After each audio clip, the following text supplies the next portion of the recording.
Hi, my name is Spencer Brown, and this is my case study for Module 6, or for EDL 854. And in this case study, we're dealing with a disagreement, first of all, between a principal and a parent. Mrs. Bowman's daughter has just qualified for an all-state cheerleading trip in New York, and she's concerned about the cost of the trip, or at least is curious if the PTA would be able to fund it. I also know Mr. Stevens is principal of a building that is of low socioeconomic status, so it's very possible that this trip is really a difficult barrier for Mrs. Bowman and Mr. Bowman to really pay for Lucy to go. After the disagreement, I know that that Mrs. Bowman assists in gate collection at a home basketball game. And after the game, Mrs. Bowman reports that 10 tickets were damaged and had to be discarded. The proceeds would indicate that you were $50 short, which is the price of 10 tickets. So if 10 tickets were really damaged and discarded, then the proceeds were correct. However, there was a parent that explicitly told Mr. Stevens that they paid with a $50 bill, and there was no $50 bill in the collection. So what I know is that Mr. Stevens and Mrs. Bowman disagree about if this would be appropriate use of PTA funds. I also know that based on the studies this semester, principal's role is purely advisory, or should be purely advisory, in parent organization financial matters. In the case study, it mentioned that the protocol is to have two parents monitoring and collecting gate proceeds, and so that's important to know that Mrs. Bowman wouldn't have been alone. And Mr. Dumas stated that he used a $50 bill, which is nowhere to be found in the collection. Mr. Dumas would just be another parent who's come to see the game. So I need to know a lot here. There's a couple problems that I identified, and I'll start with kind of the initial one and then move to the one that's certainly more in focus on this case study. But the initial one is the problem of Lucy potentially not being able to attend all-state cheerleading. And so I'm curious if any students have qualified for this in the past and how that has been handled in the past. I'm curious what Mrs. Bowman's connection is to PTA. Did she just, on a whim, ask for PTA to be the one to finance it as opposed to maybe Booster Club or some athletic funds? I also am curious how soon the trip is. I think that depending on how soon the trip is, there could be some flexibility on where the funding could come from. Which leads to my next question, if there's any form of angel fund. I know that I've worked in a school district that had an angel fund, and if opportunities arose for students and they couldn't afford it, there was usually some funds that could help offset some costs. Then more the problem in focus of the $50 potentially missing. I'm curious, is there any security footage? I would anticipate that the school would have cameras close to the gate where money's being exchanged. I'm curious if other workers saw the damaged tickets. So I know that there was at least another parent working, and I'm curious if they would see the same, or if they saw the tickets and would repeat the same story. And then I'm curious if there's policy for damaged tickets. Is the fact that Ms. Bowman said they were damaged, so I discarded them, appropriate, or should they have been set to the side to still be reported out and secured? And so my proposed plan really, first, I call this step 0 because I think there were some things that could have been done prior to really the problem of the $50. And one is just ensure the principal's role is appropriate in regards to PTA financial dealings. It really felt like he had a big hand on making the final decision there, and maybe he was just saving the PTA some time because they already had some policy outlining how their funds are used. But for whatever reason, it felt like Mr. Stevens had a lot larger role in that decision than purely advisory. Another piece that I felt like was not handled great, and maybe I just didn't get all the details, is it didn't sound like Mr. Stevens really explained to Ms. Bowman how such situations have been dealt with in the past. And maybe this is the first time a situation like this has arisen. But I would think there would be situations where individuals would qualify for extracurricular activities that would either be paid for by parents or funded by the school.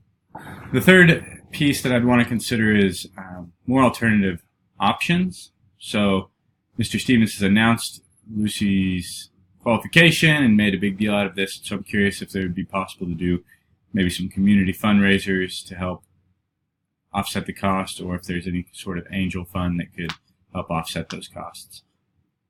The last piece is I would certainly have a policy in place prior to this happening of what to do with damaged tickets. If I have no policy, what's to keep individuals from damaging tickets, saying there was damaged tickets, and taking the proceeds from more than just one transaction. So I would make sure there was a policy in place that maybe said even if damaged, we keep them secure and accounted for so that we can verify that paper trail at the end of the night as well.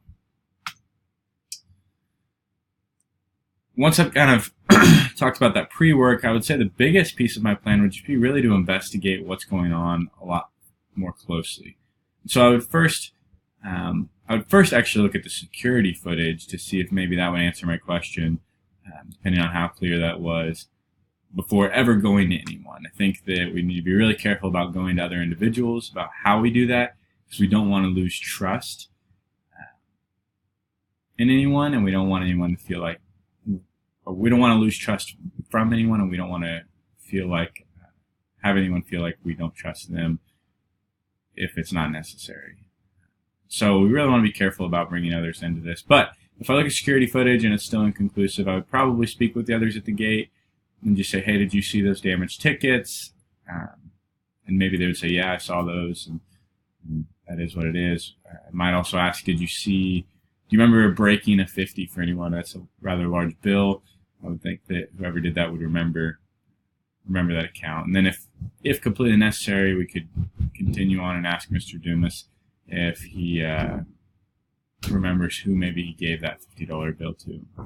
So regardless of what the evidence brings, I want to really pause to think about, okay, what might cause tickets to get damaged, and think about what controls would be missing, because if it was reported that tickets were damaged, then that must mean that it's somehow a possibility. Am I not securing the tickets beforehand? Am I not checking them before I send them out to the gate? Or am I not at least having controls in place of saying, okay, if a ticket's damaged, you hold on to it so that we still have that paper trail?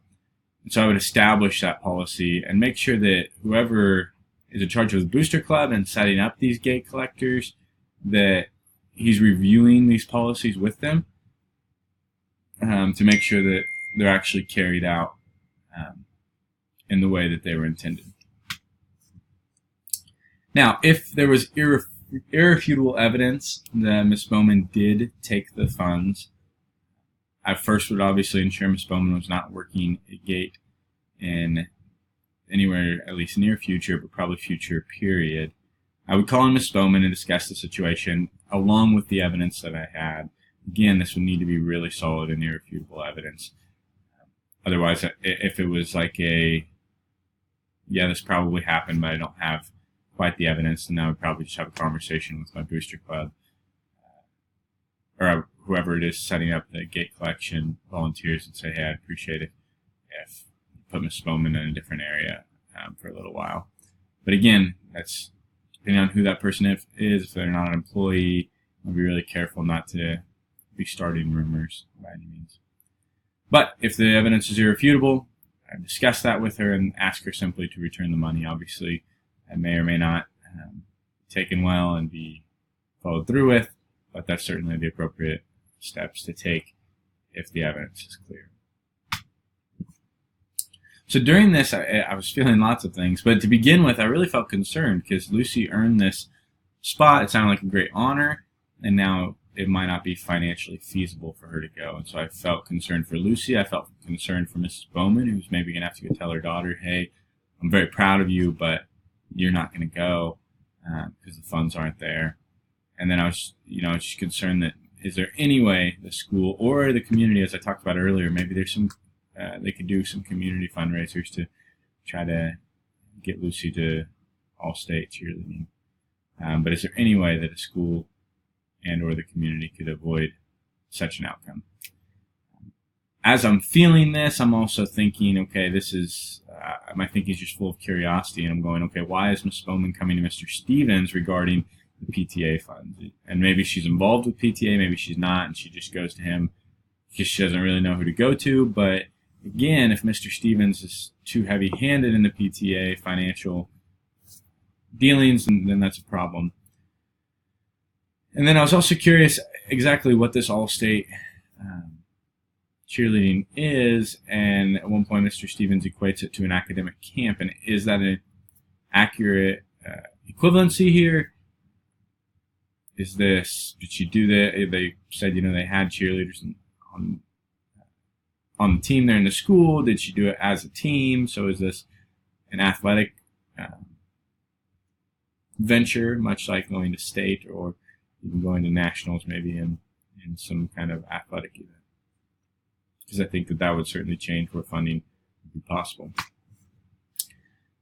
And then I was starting to feel frustrated when we got to the main issue, right? I'm frustrated that the initial evidence is really putting into question the integrity of the system. And I'm frustrated that potentially that's going to be damaging to our student athletes who have earned this money by performing well and bringing in a good crowd.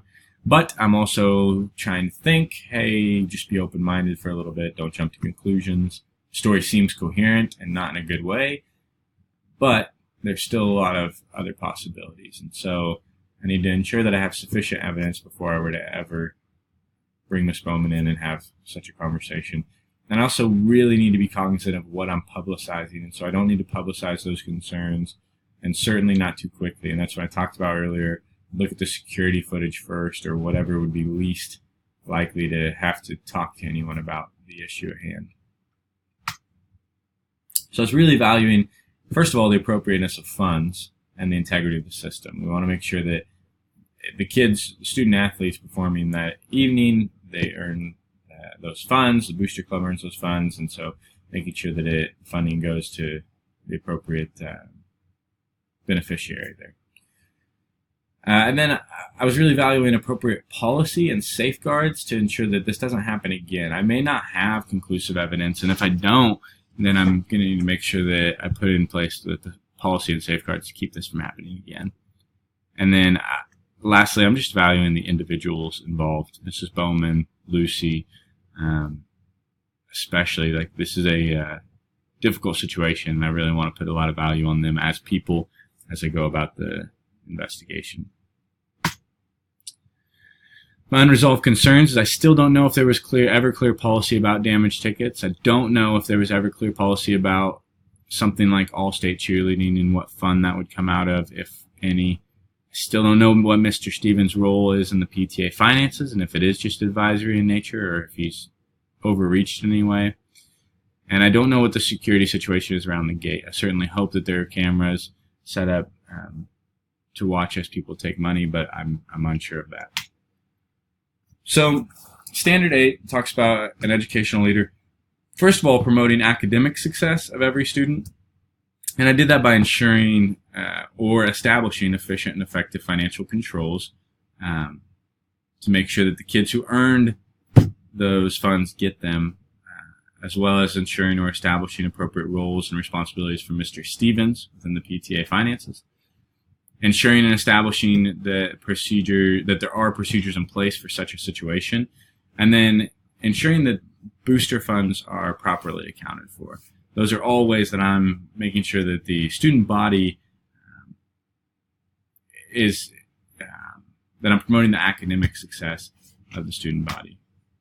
I'm being sure then, like Standard 8 says, to promote the personal well-being of each and every student by really making sure that I'm keeping the situation as private as possible. I'm searching for possible funding options for Lucy, for her personal well-being, and I'm avoiding this issue being repeated in the future.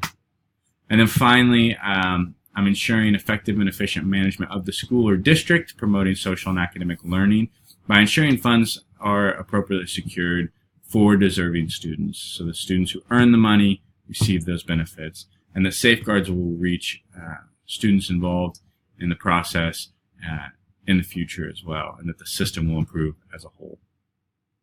Thank you.